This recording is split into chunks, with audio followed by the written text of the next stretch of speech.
sais pas s'il y a des questions. Rabbi, est-ce que vous pouvez lever un petit peu le voile quand vous dites connaître le sens du Shabbat? Je pense que c'est une question vaste, mais vous pouvez un tout petit peu nous juste lever un petit peu le voile un peu ce soir. Oui, merci pour la question. Parce qu'effectivement, quand on apprend juste les lois permis, interdits, ça a l'air un peu vague, abstrait, et on ne comprend pas pourquoi exactement qu'est-ce qui se passe. Nous disons vendredi soir, dans la prière, on dit que à toi, Hachem t'a sanctifié le 7e jour, Tachlit Maseh Shamayim Va'aretz, c'est le but de la création du monde.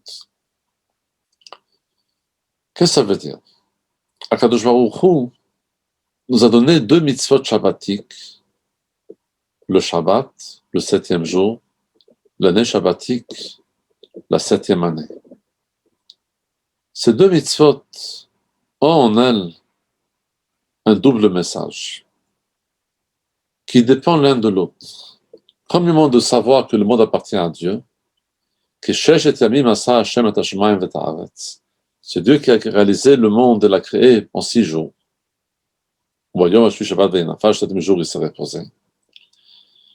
Et donc, il y a ici 2 messages de ce passage. Premièrement, Chidush HaOlam, que le monde n'est pas quelque chose qui existe par soi-même, mais que Dieu l'a créé et que Dieu renouvelle sa création à chaque instant, comme nous disons dans la prière, Amchadesh Betuvo Bechol Yom Tamid Masev Reshit, Kadosh Baruch Hu renouvelle la création du monde chaque jour. Ça, c'est un message de Shabbat. Et deuxièmement, que le monde appartient à Hachem.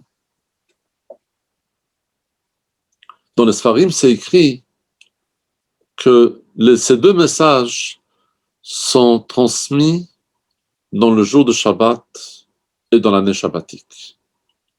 Mais le jour de Shabbat est essentiellement Chidush HaOlam, que Dieu est le créateur du monde. Mais il y a effectivement aussi une bonne partie de nous dire le monde ne nous appartient pas.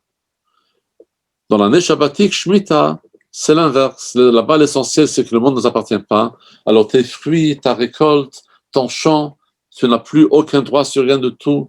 Chacun peut rentrer dans ton champ et prendre les fruits et se servir. Et également, Chidush HaOlam, que le monde a été créé par Akadosh Baruch Hu. Alors, qu'est-ce que ça veut dire? Ça veut dire la chose suivante. Si nous allons regarder d'une manière attentive les lois de Shabbat, on va découvrir que toutes les lois de Shabbat sont construites sur un seul principe, de se rappeler à chaque instant que le monde n'est pas à nous et que le monde a un créateur. Parce que le monde n'est pas à nous, je n'ai pas le droit de cuire. Parce que si je cuis de la viande Shabbat, ça veut dire que cette viande est à moi. Si je suis en train d'écrire sur un papier, ça veut dire que cette feuille est à moi. Parce que je me permets d'écrire sur cette feuille. Autrement dit, toute transformation de n'importe quel objet dans le monde, le jour de Shabbat, est interdit. Ça, c'est la base de toutes les lois de Shabbat. De ne pas transformer. Parce que si je transforme, ça veut dire que c'est à moi. Et Hachem nous dit, Shabbat, il n'y a rien qui est à toi. Shabbat, tu dois te rappeler que tout appartient à Kadosh Baruch Hu et rien d'autre. Alors Hachem t'a demandé de manger les kvot Shabbat, tu peux manger. Mais tu ne peux rien faire d'autre qui n'est pas le kvot Shabbat et qui n'est pas quelque chose qu'Hachem a demandé spécifiquement de le faire. Donc, c'est ça qui explique aussi, si on parle min ha-Torah, je ne parle pas midrabanan. Min ha-Torah, je peux déplacer quelque chose qui pèse 1 tonne dans la maison, c'est la même chose qui va peser 100 kilos, qui est très dur. Je peux déplacer d'un endroit de la maison vers un autre. Mais un simple papier, je ne peux pas exporter à l'extérieur. Parce que quand je prends le papier de la maison vers l'extérieur, ça veut dire que c'est à moi. Et c'est pour ça que je peux l'amener à l'extérieur. Par contre, pousser une table dans une maison, ça ne veut pas dire que la table est à moi. Je peux être un invité et je trouve que la table n'est pas très droite, alors je vais un peu l'arranger. Il y a une chaise qui pèse lourd, je vais l'approcher un peu pour que je sois mieux assis. Donc, transformation ou n'importe quelle expression d'être propriétaire, de montrer que quelque chose nous appartient, est totalement interdit le jour de Shabbat. Tout le reste est permis.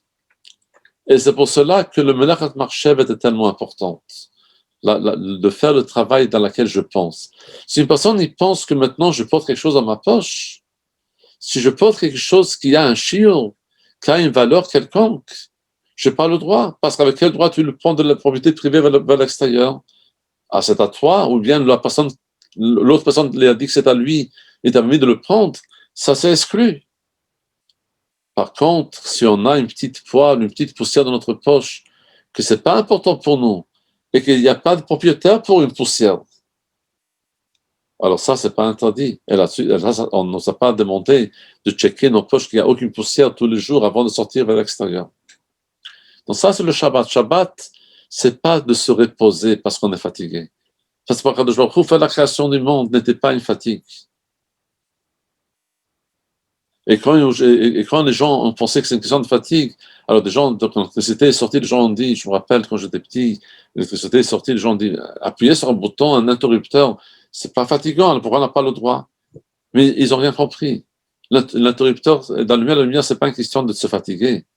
Comme des gens voulaient penser qu'à l'époque, il fallait pousser des pierres pour faire un feu. Aujourd'hui, appuyer sur un bouton, ça ne veut rien dire. Non. On n'allume pas l'électricité parce qu'on transforme de la matière. Et Shabbat, je n'ai pas le droit de transformer de la matière d'aucune manière. Ça, c'est en quelques mots l'idée par rapport au Shabbat. J'espère que j'ai répondu à votre question. Merci beaucoup. Merci. Bon. Il y a Shimshon Raphaël Hirsch qui parle dans son livre aussi assez longuement par rapport à ce sujet, mais on trouve ça partout. On trouve d'ailleurs aussi dans le Melachot Shabbat, il y a un Rajba qui nous dit que la Melacha d'Otsa'a, la Melacha d'exporter de la maison vers l'extérieur, d'une part, c'est pas un vrai travail. Qu'est-ce que je fais? Je prends quelque chose dans ma main ou dans ma poche et j'exporte. Mais en même temps, c'est ça la vraie indication sur toutes les melachot de Shabbat, parce que le Shabbat, c'est de ne pas montrer que quelque chose nous appartient. Il y a des autres questions? Juste, Rav, quelque chose qui nous appartient. Donc, c'est la même notion pour la clé dans la ceinture. Puisqu'une fois, en fait, je vous avais posé la question de savoir... Alors, Hachem nous a permis d'être habillés. Hachem nous permet de manger Shabbat. Et Hachem nous permet également de rentrer dans nos maisons. Pour l'honneur de Shabbat, effectivement. Alors, tant que la clé fait partie d'une ceinture et qu'elle est portée avec un chinouille, différemment de tous les jours, dont je me rappelle clairement que normalement, je n'ai pas le droit de porter. Mais on m'a permis de porter que dans une condition spécifique. Alors, ce chinouille fait la permission que, comme c'est un habit, j'ai le droit de le porter.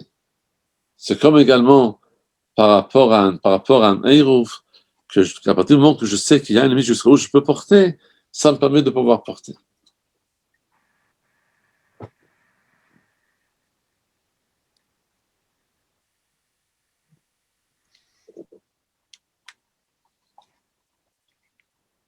Alors, voilà, c'est... Là, maintenant, on rentre vraiment dans le vif du sujet par rapport à Shabbat. On a appris là beaucoup de règles qui vont certainement revenir dans les prochains chapitres. Et on vous invite tous de rejoindre le shiur de demain soir. Demain soir, ce sera un shiur extrêmement intéressant. Ça sera les lois de Pikuach Nefesh. Quelles sont les conditions dans lesquelles le Shabbat donne priorité à la vie, au sauvetage de personnes, etc., qui est vraiment un sujet donc extrêmement important. On vous souhaite tous une très bonne soirée, et que de bonnes nouvelles, et beaucoup de b'sorot tovot b'ezrat Hashem. Merci pour votre message, que de b'sorot tovot. Merci beaucoup, b'sorot tovot. B'sorot tovot, et une bonne santé, et que Merci. de b'sorot Hashem. B'sorot tovot.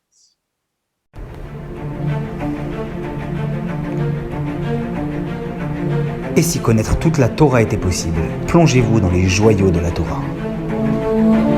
Étude du Rambam, le Maïmonide, cours de qualité par des rabbins francophones aux 4 coins du globe. Un chapitre chaque jour, à raison de 20 minutes, pour finir en moins de 3 ans l'apprentissage de la Torah. Relevez le challenge, tous les soirs en direct à 20h30 ou 21h30 heure israélienne.